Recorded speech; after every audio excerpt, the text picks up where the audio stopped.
Bapa kami di surga, kami hendak mendengar dan merenungkan firman-Mu. Kami mohon bimbingan dan pertolongan Roh Kudus-Mu, urapan-Mu bagi kami semua.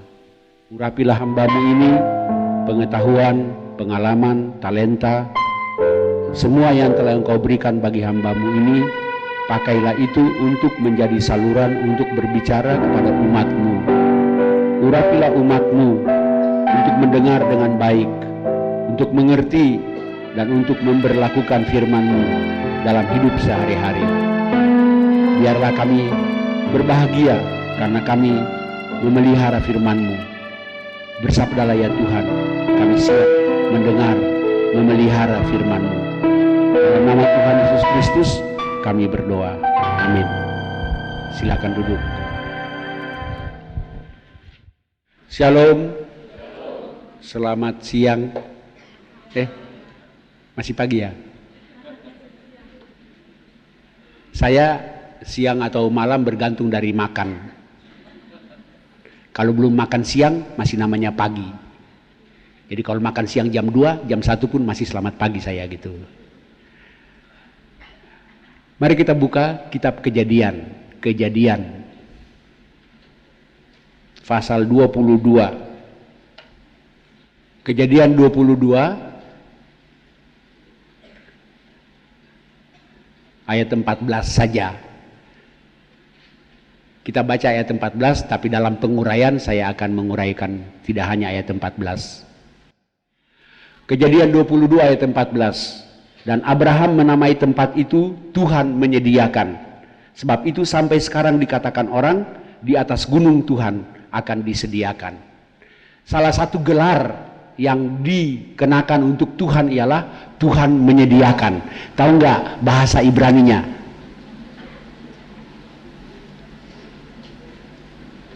Ada banyak sekali gelar. Yehova Sebaot, Yehova Rafa, Yehova Nisi. Nah kalau Tuhan menyediakan, Yehova apa? Yehova Yireh. Ada juga yang membacanya Yahweh Yireh. Tuhan menyediakan. Tapi seringkali saya dengar orang mengambil ayat ini, Tuhan menyediakan, lalu melepaskannya dari konteksnya. Dan mengatakan bahwa Tuhan menyediakan apa saja yang kita butuhkan. Betul, tapi kalau perhatikan konteks ayat ini, tidak begitu. Saya punya pendidikan, saya dididik untuk menafsir Alkitab, tidak boleh lepas dari konteks. Maksudnya, ayat tidak boleh dicopot begitu saja, lalu dilepaskan dari konteks kalimat-kalimat yang mendahului dan konteks kalimat-kalimat yang sesudahnya. Bahkan ayat itu tidak boleh dilepaskan dari konteks seluruh pasal, bahkan seluruh kitab. Oleh karena itu memang kalau dicopot begitu saja, dikenakan, maka kita bisa mengatakan Tuhan menyediakan nasi buat saya, Tuhan menyediakan duit bagi saya, kan? Tapi salah satu prinsip penafsiran Alkitab yang benar ialah tidak boleh dilepaskan dari konteks. Sebab kalau melepaskannya dari konteks, artinya jadi beda. Kalau saya tulis surat kepada anak saya, dan panjang lebar saya tulis, lalu di bawah saya tulis, peluk cium sayang. Ada nuansa skandal enggak? Enggak kan? Karena konteksnya bapak anak kan? Tapi coba saya tulis surat kepada seorang istri majelis, di bawah peluk cium sayang, matilah aku kan gitu. Kalimatnya sama, konteksnya beda, maknanya menjadi lain kan? Nah, Tuhan menyediakan dalam konteks bacaan kita ini apa? Nah, ceritanya begini, ceritanya pasti saudara tahu. Abraham tidak punya anak, Tuhan janji kasih anak, dan akhirnya setelah pada usia yang lanjut, mereka dapat anak, bukan? Anak itu namanya Ishak. Satu waktu Tuhan bilang sama Abraham, Abraham, anakmu satu-satunya, kini ambil, persembahkan di Gunung Moria, kan? Dan kalau dipersembahkan berarti disembelih, lalu dibakar di atas mezbah. Nah, ketika Tuhan bilang begitu, Abraham ikut saja. Sekarang kalau kita baca Alkitab, kita tahu bahwa Abraham sedang diuji, kan? Tapi mana Abraham tahu, kan? Kita yang baca tahu. Tapi Abraham mana tahu kalau dia lagi diuji. Pokoknya Tuhan perintah, dia ikut aja, kan? Sama, ketika Tuhan bilang Maria, kau akan mengandung dan melahirkan seorang anak walaupun kau belum punya suami. Maria ikut saja kan. Padahal bagi kita sekarang gak ada nuansa skandal, iya enggak kan? Tapi coba Maria begitu dia hamil datang ke familinya, pasti keluarganya kan kaget kan? Kau belum menikah kau hamil. Coba anak Anda, anak gadis Anda datang, mami aku hamil, tapi mami tenang aja, aku hamil dari Roh Kudus. Matilah kau. Mana mama percaya? Kalau kita sekarang baca nuansa itu nggak ada, bukan? Tapi Abraham nggak tahu bahwa dia sedang diuji. Jadi karena itu Abraham dalam surat Ibrani dikatakan dia cuma taat doang, nggak pakai doang, taat. Dan karena itu lalu dia dengan anaknya melakukan perjalanan ke Gunung Moria. Di sana dia hendak mempersembahkan Ishak. Di tengah jalan Ishak nanya, bokap. Ya kan kalau Ishak modern kan dia pakai bokap kan, bokap. Ini ada api, ada kayu, mana anak dombanya kan? Abraham bilang, nanti di sana Tuhan menyediakannya. Itu Abraham jawab itu bohong apa jujur, ayo.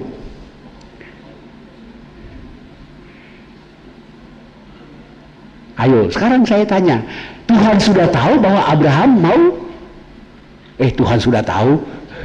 Abraham sudah tahu bahwa dia pergi untuk menyembelih anaknya sebagai kurban, bukan?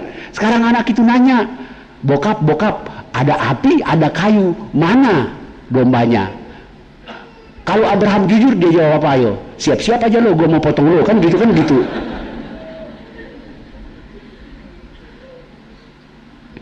Tapi Abraham menjawab, nanti di sana Tuhan menyediakannya. Apakah Abraham bohong? Ada yang mengatakan, saya pernah di PA di gereja saya, dan ada, itu kan bohong. Mestinya Abraham jujur aja, kaulah yang mau kupotong.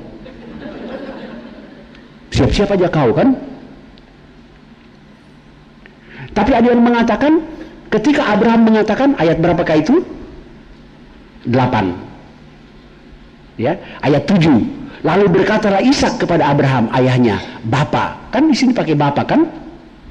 Sudah tahu bahasa Ibrani Bapa itu apa? Aba. Bahasa Ibraninya itu Aba.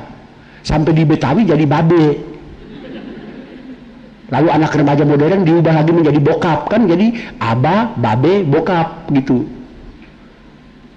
Jadi Ishak nanya, Bapak, ini ada api kan? Ayat Abraham, ya anakku, bertanyalah ia. Di sini sudah ada api dan kayu. Tapi di manakah anak domba untuk korban bakaran itu? Lalu ayat 8, Abraham menjawab, Allah akan menyediakan anak domba untuk korban bakaran baginya, anakku. Jadi sekali lagi, apakah Abraham bohong? Apa Abraham jujur? Ada yang bilang Abraham bohong. Saya di gereja saya waktu PA, ada yang bilang Abraham kan bohong. Saya bilang tidak, Abraham tidak bohong, cuma Abraham tidak mengatakan kebenaran.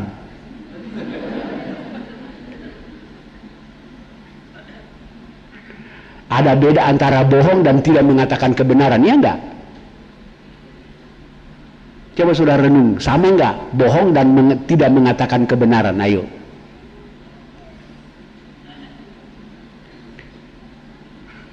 Nggak usah dijawab sekarang, sebab kalau dijawab sekarang khotbah saya bergeser temanya ke tempat lain gitu. Kalau mau panggil lagi saya untuk bicara mengenai dusta, berbohong karena kebenaran kan.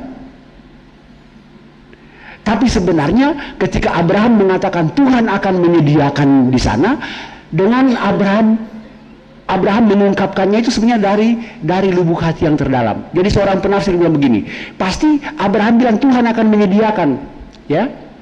Pasti kan Abraham bergumul, ini anak susah-susah baru dapat, sudah tua baru dapat kan? Tuhan kasih dan Tuhan janji bahwa melalui anak inilah saya akan mempunyai keturunan yang besar. Kok sekarang Tuhan minta kan? Tuhan suruh bunuh, Tuhan suruh matiin kan? Tapi pasti di benak Abraham, Tuhan pasti menyediakan. Menyediakan apa, ayo?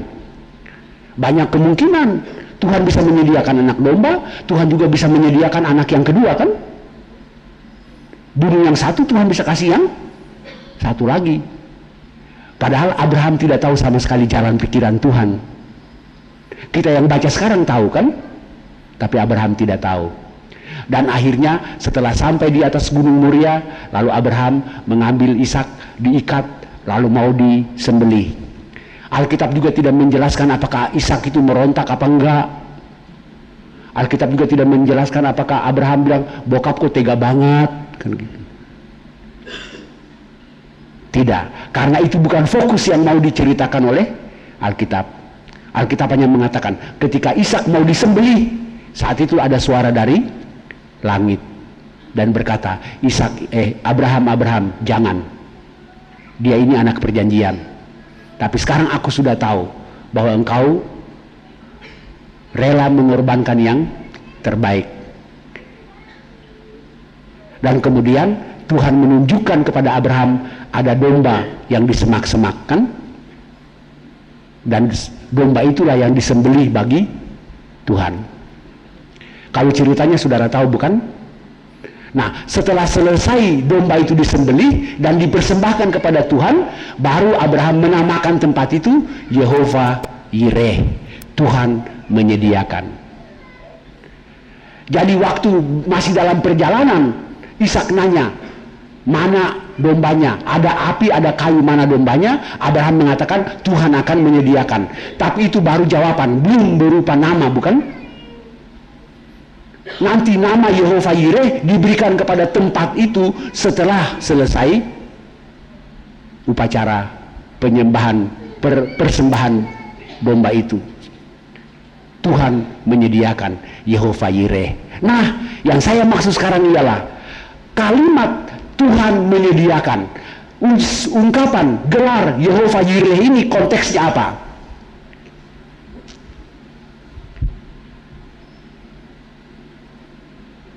Yehovah Yireh dalam konteks bacaan kita, konteksnya apa? Bukan konteks berdoa, bukan? Bukan konteks kita butuh sesuatu lalu kita minta semua banyak-banyak baru ditutup dengan kami minta semua ini karena engkau Yehovah Yireh, engkau menyediakannya. Tidak. Konteks dari bacaan kita adalah, konteks dari ungkapan Yehovah Yireh adalah konteks satu, pengujian iman. Ya. Kedua, konteks yang kedua ialah konteks mengorbankan sesuatu bagi Tuhan, kan? Jadi Yehovah Yireh dalam bacaan kita tadi konteksnya adalah satu, iman Abraham sedang diuji. Kedua, Abraham diminta untuk mempersembahkan sesuatu bagi Tuhan. Nanti saya jelaskan, karena untuk itulah saya dipanggil.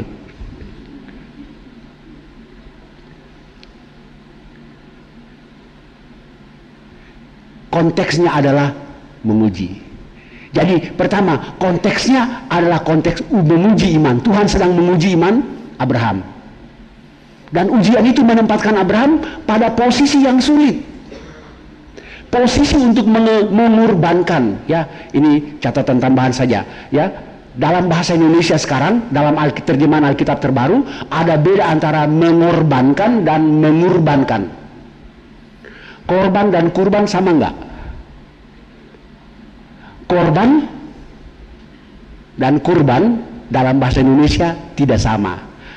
Sangat jelas kelihatan dalam bahasa Inggris. Korban itu victims. Kurban itu sacrifice. Banjir menimbulkan korban. Kita mempersembahkan kurban. Kerusuhan Poso menimbulkan korban. Orang Kristen mempersembahkan kurban. Jadi bukan kita mempersembahkan korban. Kalau kita mempersembahkan korban, ambil di Poso kasih sama Tuhan, kan gitu.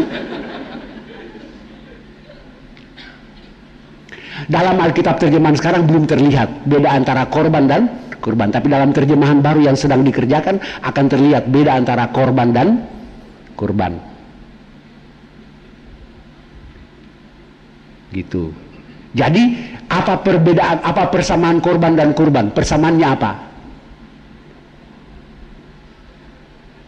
Persamaannya ada yang hilang, bukan? Korban juga sesuatu hilang, kan? Kurban juga sesuatu hilang. Persamaannya ialah ada sesuatu yang hilang, kan? Bedanya adalah kalau korban itu belum tentu saya suka, kan? Terpaksa, banjir menimbulkan korban. Saya nggak suka tapi terpaksa karena dipaksa oleh situasi. Tapi kalau kurban dengan sukarela, ya, dengan rela, dengan sadar saya mengorbankan. Jadi Abraham itu mengorbankan Ishak apa mengorbankan Ishak?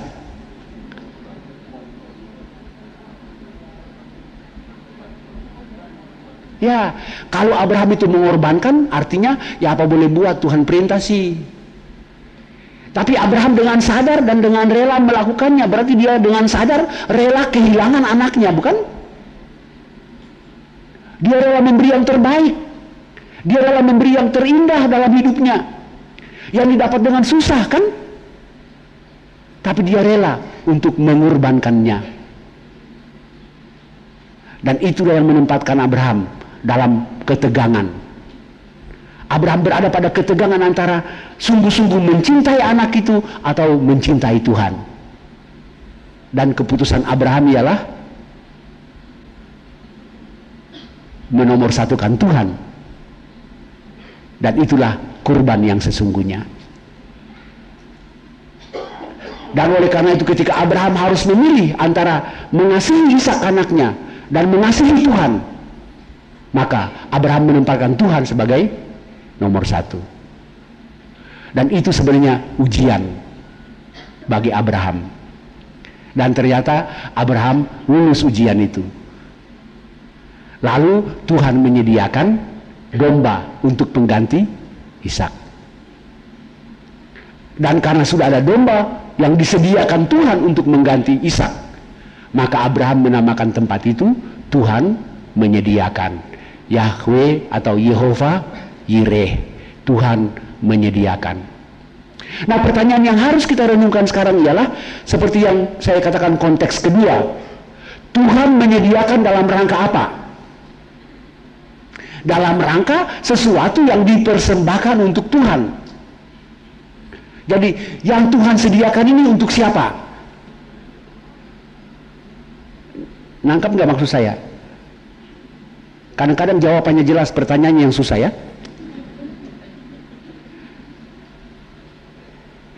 Tuhan menyediakan, Tuhan sediakan domba itu untuk siapa? Untuk Tuhan. Ngerti maksud saya, kan? Jadi kalau yang disebut Tuhan menyediakan ini bukan untuk kepentingan kita. Tuhan menyediakan ini untuk kepentingan Tuhan. Tuhan mau kita lakukan sesuatu kepada Tuhan, yaitu memberi kurban, bukan? Tapi untuk itu Tuhan menyediakannya bagi kita. Tuhan mau saudara kasih kolektor, betul enggak? Untuk itu Tuhan kasih duit di kerjaan saudara, bukan? Itu. Jadi yang saudara punya, yang saudara punya, yang ada di dompet saudara yang mau dikasih itu bukan punya saudara, punya Tuhan. Tuhan menyediakannya bagi saudara untuk dikasih ke Tuhan. Kesini, kan? Dari sini baru kesini. Umpama gitu. Nggak dikasih ya kebangatan juga majelis di sini gitu. Ngerti maksudnya, kan? Tuhan menyediakan, betul. Tapi yang Tuhan sediakan itu bukan untuk kepentingan kita. Karena itu jangan salah paham. Kalau kita katakan Yehova Yireh, bukan berarti Tuhan menyediakan sesuatu yang demi kepentingan kita. Memang kita butuh nasi, kita butuh duit, kita butuh kerjaan, kita butuh jodoh, kita butuh keturunan. Lalu kita katakan Tuhan menyediakan. Tidak salah, saudara. Tapi sebenarnya tidak pas. Tidak pasnya di mana? Karena yang kita bilang Tuhan menyediakan itu pertama-tama untuk kepentingan kita. Padahal konteks ayat ini ialah Tuhan menyediakan sesuatu yang Tuhan mau agar kita pakai untuk Dia. Jadi ini fokus saya pagi hari ini. Yang saya mau tekankan ialah Tuhan menyediakan sesuatu yang Tuhan kasih buat kita, supaya yang Tuhan sediakan bagi kita itu kita pakai buat Dia. Kalau mau bicara konteks natsimi, maka intinya itu. Tuhan menyediakan segala sesuatu bagi kita, tapi supaya segala sesuatu yang Tuhan sediakan bagi kita itu, kita pakai buat Dia. Nah, kalau dikaitkan dengan doa-doa kita, maka dalam doa kita, mana yang paling utama? Prioritas pertama dalam doa kita apa? Saya mau mengajak saudara, coba renungkan doa Bapa kami. Dalam doa Bapa kami itu ada berapa permohonan? Ada berapa permohonan dalam doa Bapa kami? Menurut hitungan saya ada 6. Dikuduskanlah namamu, datanglah kerajaanmu, jadilah kehendakmu di bumi seperti di surga. Berikanlah kami pada hari ini makanan kami yang secukupnya. Ampunilah kami akan kesalahan kami, jangan bawa kami ke dalam pencobaan. 6. Coba Anda perhatikan, dari 6 permohonan untuk dalam doa Bapa kami itu 3 untuk Tuhan. Betul kan? 3 itu kepentingan Tuhan kan? Dikuduskanlah namamu, datanglah kerajaanmu, jadilah kehendakmu, mu, kan? Sudah itu baru berikanlah kami, ampunilah kami, jangan bawa kami. Jadi dalam doa Bapa kami itu ada 3 mu, 3 mi. Ya kan? Dikuduskanlah namamu, datanglah kerajaanmu, jadilah kehendakmu. Mu dulu kan? Baru mi. Artinya dalam doa Bapa kami sebagai doa yang sempurna, doa yang paling benar, karena itu diajarkan oleh Tuhan Yesus, pola doa Bapa kami adalah prioritas pertama kepentingan siapa? Kepentingan Tuhan. Sudah itu baru kepentingan kita. Sekarang saya tanya, jujur aja, doa kita prioritas pertama siapa? Begitu Bapa kami yang di surga, mulailah gue minta ini kan. Padahal doa yang benar menurut pola doa Bapa kami memprioritaskan kepentingan Tuhan. Mu kan. Sudah itu baru mi.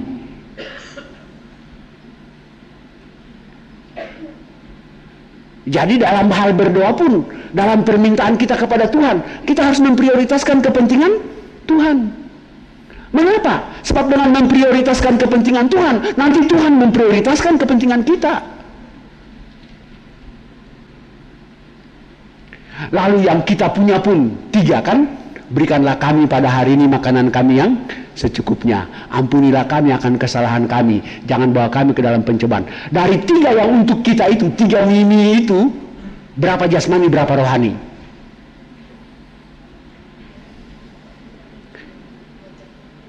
Dari 3 mimi itu, berapa rohani, berapa jasmani? Hanya 1 yang jasmani kan?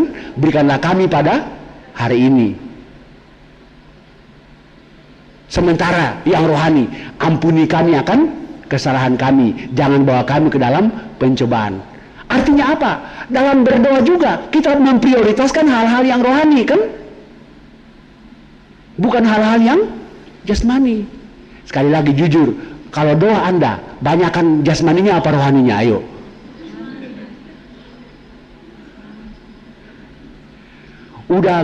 Sudah mimi semua kan? Jasmani semua lagi kan gitu.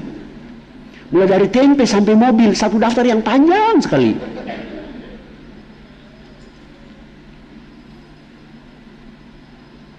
Ternyata kalau dalam doa pun kepentingan Tuhan di nomor 1-kan.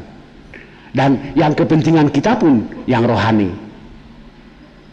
Saya berangkat dari rumah, saya berdoa, Tuhan pelihara saya sampai selamat tiba di BIP. Yang saya maksud dengan selamat adalah fisik, bukan? Dan secara physically saya selamat tiba di BIP. Tapi morally, spiritually saya bisa jatuh berkali-kali sepanjang hari ini, sepanjang perjalanan, bukan? Tapi yang saya pentingkan ialah saya selamat tiba secara fisik, bukan? Padahal saya tidak minta agar Tuhan mencegah saya dari kecelakaan rohani. Kecelakaan fisik saya tidak alami dari pagi sampai sekarang. tiba di sini selamat. Secara fisik saya tidak celaka, tapi secara moral, secara spiritual saya bisa celaka 2 kali 3 kali kan. Satu, pas lampu merah kan, udah hijau mau jalan, ada orang menyeberang, monyet lo, 1 kali jatuh saya bukan.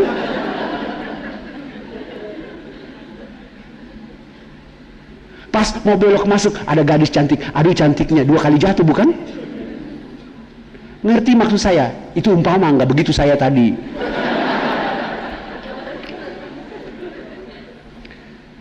Anak Anda pergi ke sekolah, Anda minta, Tuhan tolong jaga anak saya agar dia pulang dengan selamat. Physically dia selamat, tapi morally, spiritually dia bisa celaka sepanjang hari itu berapa kali. Nyonteknya belum ketahuan kan gitu kan. Bohongnya kan, kata-kata kotornya kita nggak tahu. Tapi seringkali ketika kita berdoa, di benak kita ialah yang jasmani, bukan yang rohani. Oleh karena itu prioritas kita apa? Kepentingan kita apa kepentingan Tuhan? Jadi Tuhan menyediakan, benar. Tapi yang saya mau katakan ialah, yang Tuhan sediakan itu harus dipakai untuk Tuhan.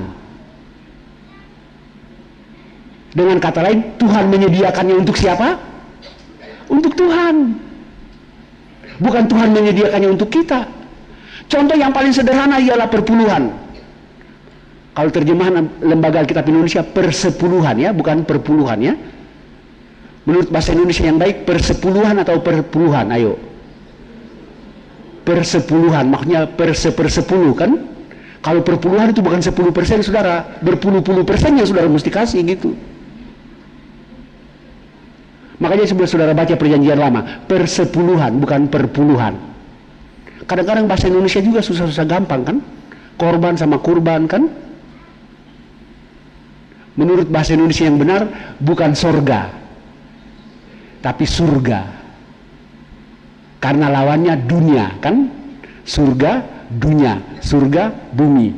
Jadi kalau kita berdoa yang benar mestinya Bapa kami yang di surga. Selama ini kita berdoa Bapa kami yang di surga, makanya doa kita salah alamat semua, nggak nyampe-nyampe gitu. Nyasar ke tetangga sebelah gitu kali. Nah, saya mau katakan tadi, contoh persepuluhan. Apa beda persepuluhan dengan pajak? Ayo.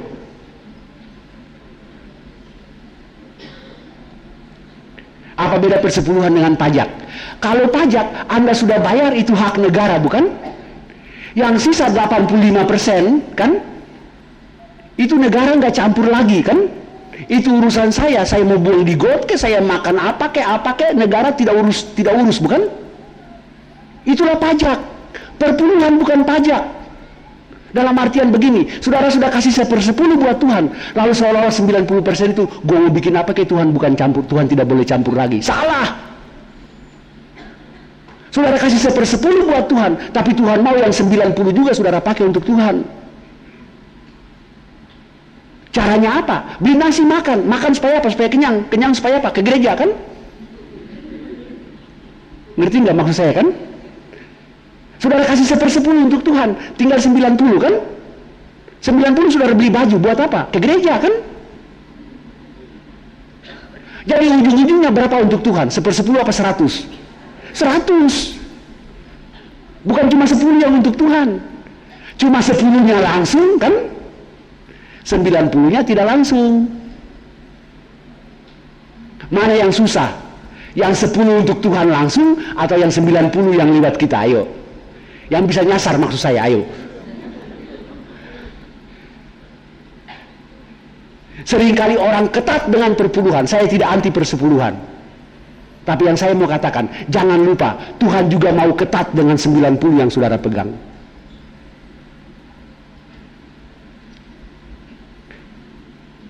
Seorang pengkhotbah KKR dari Amerika, dia bilang begini, ketika saudara kasih persembahan, Tuhan tidak hanya melihat berapa yang saudara taruh di kantong persembahan, Tuhan juga lihat berapa yang saudara simpan di dompet saudara.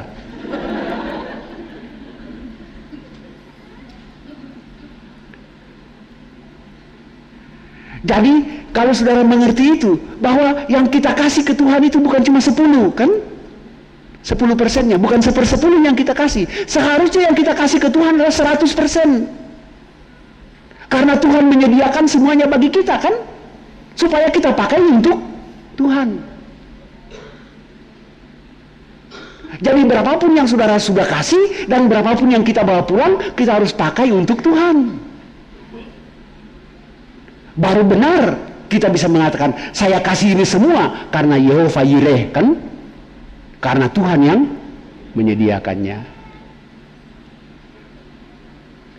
Oleh karena itu, bukan soal berapa yang kita kasih ke Tuhan, 1/10 atau berapapun, tapi juga bagaimana kita mengelola yang masih ada pada kita. Bagaimana kita mengelolanya sedemikian rupa sehingga yang kita pakai untuk kita juga memuliakan Tuhan. Pada akhirnya yang kita kasih juga, yang kita pakai juga akhirnya menjadi korban persembahan buat Tuhan. Oleh karena itu, yang susah adalah yang mana? Yang kasih ke gereja, kasih ke hamba Tuhan. Ya jangan cuma gereja, hamba Tuhan jangan lupa. Kasih ke pelayanan.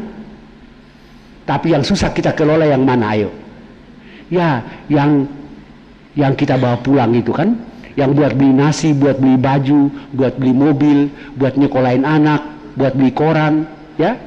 Semua itulah yang harus kita waspadai, kan?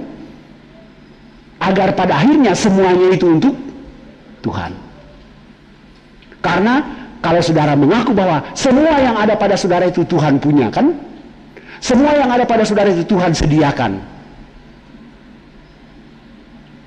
Yehova Yireh. Tapi itu akhirnya untuk dipakai bagi kepentingan Tuhan. Ada yang langsung seperti saudara kasih ke gereja nanti dipakai untuk pelayanan gereja. Tapi juga yang saudara kelola untuk kebutuhan saudara tiap hari. Oleh karena itu saudara, kalau kita diberi segala sesuatu, kita diminta untuk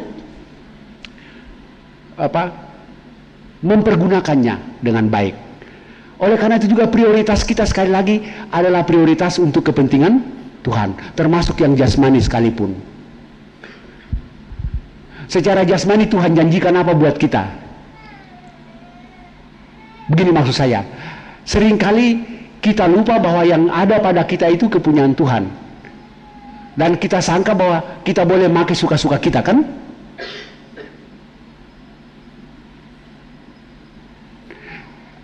Apa definisi mewah? Ayo, mewah.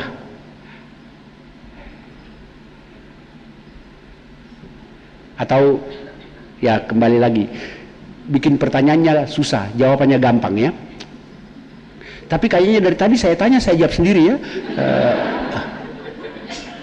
Ya, dan khotbah saya dari awal saya nanya, saya jawab sendiri. Memang itu metode yang saya sukai.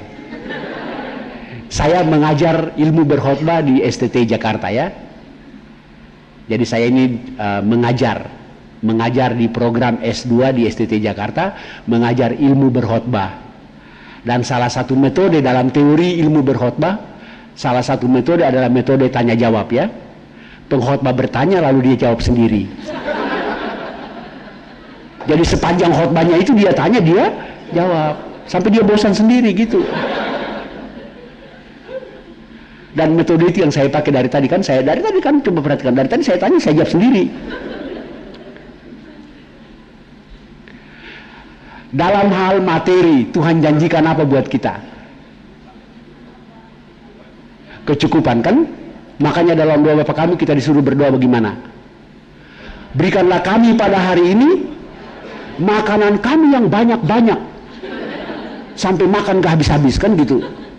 Kalau saudara berdoa begitu, itu bukan lagi doa Bapa kami, itu doa Bapa kamu. Cukup artinya apa? Pas, betul. Di gereja saya ada anak muda nyentrik. Kalau saya bikin PA, pemahaman Alkitab, lalu diskusi, jawabnya selalu salah. Tapi waktu saya PA mengenai doa Bapa kami, saya tanya, cukup artinya apa? Dia jawab, cukup artinya pas. Dalam hati saya, tumben kali ini benar.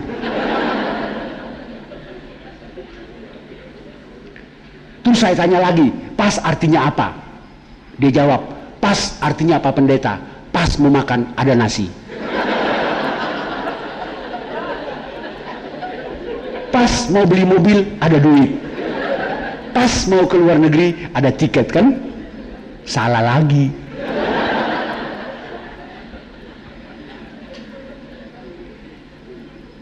Saudara tahu apa definisi cukup?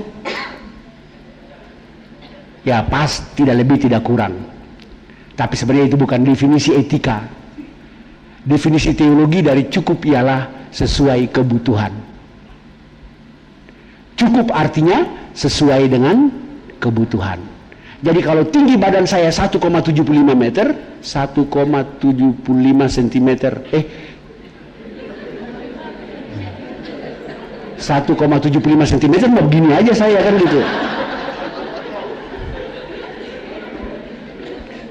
Kalau tinggi badan saya 1,75 meter kan, maka bahan celana saya cukup kalau 1,15 kan, atau 1,25 lah kan, cukup kan. Tapi kalau saya bilang istri saya, mama beli 3 meter, jubah kali.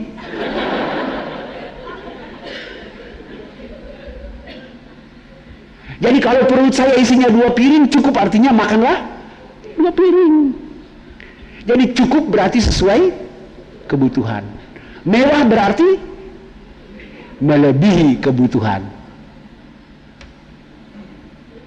Jadi dalam arti tertentu saya hidup mewah kalau saya punya makanan yang melebihi kebutuhan saya kan. Saya sebenarnya mewah karena saya punya baju melebihi kebutuhan saya. Karena itu jangan iri hati. Kebutuhan tiap orang tidak sama, bukan? Kebutuhan dokter beda dengan kebutuhan pendeta, bukan? Dokter butuh stetoskop kan? Pendeta butuh dasi. Bayangkan pendeta naik mimbar pakai stetoskop. Memang gantung di leher juga kayak dasi sih. Kebutuhan direktur bank beda dengan kebutuhan karyawan, ya enggak? Kebutuhan petani beda dengan kebutuhan karyawan di kota. Jadi secara materi Tuhan janjikan kepada kita kebutuhan kita. Bahkan kebutuhan pendeta di kota beda dengan kebutuhan pendeta di desa. Iya kan? Pendeta di Sumba butuh kuda kan? Ya di Sumba dia butuh kuda kan, karena dia naik turun gunung kan. Pendeta di Jakarta butuh kijang.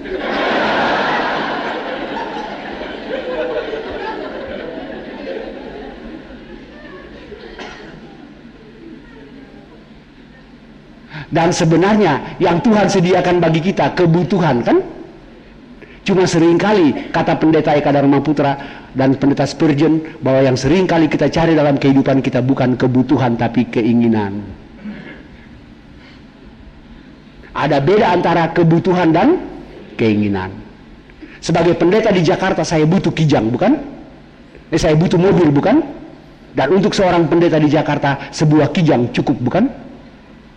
Kalau seekor kijang tidak cukup, bayangkan dari rumah saya Cipinang Jaya datang ke sini naik seekor kijang, lewat Casablanca lagi, ketemu rumput dia makan dulu kapan nyampe.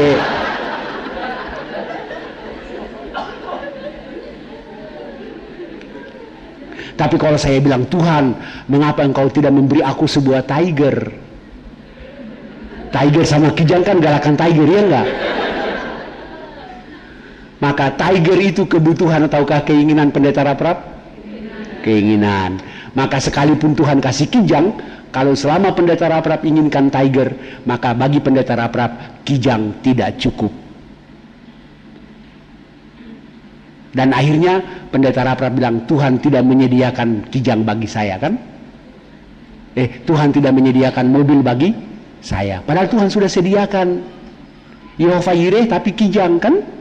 Tapi karena saya mau tiger, akhirnya saya tidak melihat bahwa kijang itu adalah Yehova Yireh punya kan? Oleh karena itu Rasul Paulus dalam Filipi 4 bilang apa? Marilah kita belajar mencukupkan diri dengan apa yang Tuhan sudah kasih. Jadi kalau saudara bekerja keras, memeras keringat, membanting tulang, itu juga ungkapan bahasa Indonesia yang aneh kan? Ya, tulang dibanting-banting, jidat diperas-peraskan gitu. Ya. Lalu saudara dapatnya segitu kan? Maka Rasul Paulus berkata, cukupkanlah dirimu dengan apa yang Tuhan sudah kasih. Jadi kalau duitmu cukup untuk tempe, makanlah tempe kan? Banyak orang duitnya tempe, tapi pinginnya Kentucky. Makanya korupsi. Tapi ada pendeta yang terkenal, pendeta Poltak Sibarani namanya. Ya, dia terkenal. Saya juga terkenal, tapi tidak seterkenal dia gitu.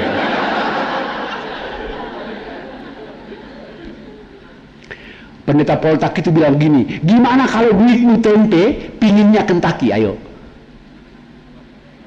Dia kasih 2 jalan keluar. Jalan keluar pertama ialah, waktu makan tempe itu, bayanginlah Kentucky gitu.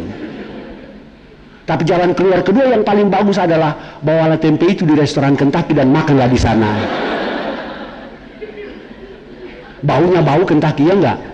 Sausnya saus Kentucky, cuci tangannya juga cuci tangan Kentucky, pengering tangan juga pengering Kentucky. Tapi makanlah cepat-cepat sebelum diusir satpam.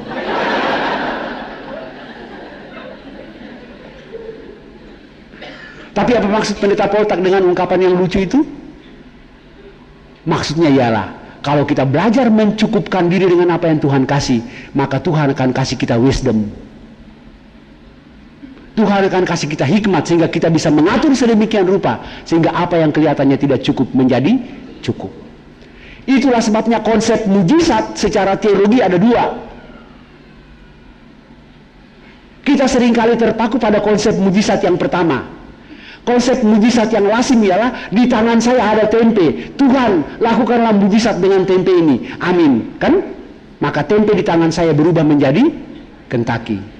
Itu benar mujizat. Saya tidak bilang itu bukan mujizat, tapi ada mujizat lain.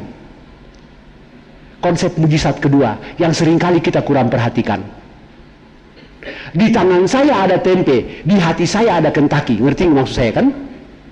Artinya saya pinginnya Kentucky. Di tangan saya ada tempe, tapi di hati saya ada Kentucky. Saya bilang, Tuhan lakukanlah mujizat. Bisa kemungkinan Tuhan mengubah tempe itu menjadi Kentucky. Tapi mujizat juga berarti Tuhan mengubah Kentucky di hati saya menjadi tempe. Ngerti maksud saya kan? Mujizat yang selama ini kita pegang, ya kan? Ialah Tuhan mengubah tempe di tangan saya menjadi Kentucky. Berarti hati saya tidak berubah, ngerti enggak kan? Tapi mujizat juga berarti di tangan saya tempenya enggak berubah, tapi Kentucky di hati saya yang diubah Tuhan menjadi tempe. Mana yang susah bagi Tuhan? Dua-duanya gampang secara rohani kan? Tapi dari duanya mana yang lebih sulit? Mengubah tempe menjadi Kentucky atau mengubah Kentucky di hati saya menjadi tempe? Yang paling gampang mengubah tempe menjadi Kentucky kan? Karena kalau Tuhan bilang, hai tempe, berubahlah kau menjadi Kentucky, tempenya nggak bisa lawan kan? Tapi ketika Tuhan bilang, hai Kentucky di hati Raprap, berubahlah menjadi tempe, belum tentu hati Raprap mau kan? Hati Raprap bisa keras, bisa nolak. Jadi dari segi mujizat mana yang berat? Ya, pengertian kedua. Tapi kita seringkali hanya mengutamakan mujizat yang pertama. Kita lupa bahwa banyak sekali mujizat terjadi dalam kehidupan kita, yaitu ketika Tuhan memberi kita wisdom kan, sehingga kita mencukupkan diri dengan apa yang Tuhan sudah kasih. Menurut saya itu mujizat yang jauh lebih besar dari sekedar mengubah tempe menjadi apa?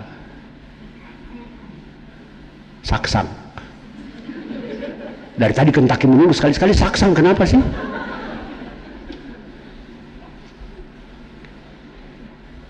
Tapi kuncinya adalah tadi, Yehova Jireh kan? Dalam proses mencukupkan diri dengan apa yang Tuhan kasih, maka